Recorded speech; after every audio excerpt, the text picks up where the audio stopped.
Samsung's formal Galaxy S24 announcement occurred less than a week ago, and people have been wondering whether the Korean giant's newest flagship phone is worth purchasing.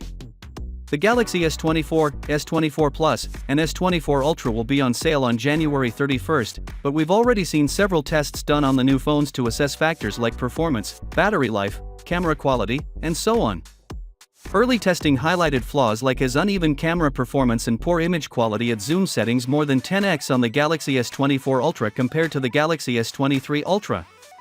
The Ultra variant also seems to have significant thermal throttling when pushed to its limits for extended periods of time, despite the addition of a 1.9x bigger vapor chamber to whisk heat away from the new Snapdragon chip, which is notably absent on the Exynos-powered Galaxy S24 and S24 Plus.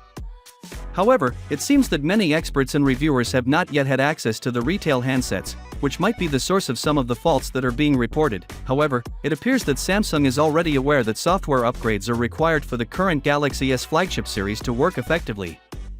It will release the first update later this week, according to recent sources. Samsung will release a Galaxy S24 series update on January 23 to improve performance and camera functionality. This update will most likely arrive preloaded on retail devices that will be delivered to consumers in the following days, but if not, it should be available for download out of the box. Because the Galaxy S24 series has multiple important changes, particularly in the Ultra variant, and was released earlier than normal, Samsung may need to release more than one software update before the new smartphones function properly. This year, the S24 series has received a record 2.5 lakh pre-bookings in India in only 3 days, making it the most successful Galaxy S series ever.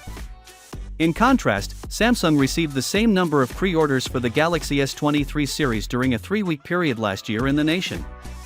Finally, what are your thoughts about it? So with that being said, let me know your thought in the comment below, and if you are new here, please subscribe. Peace out.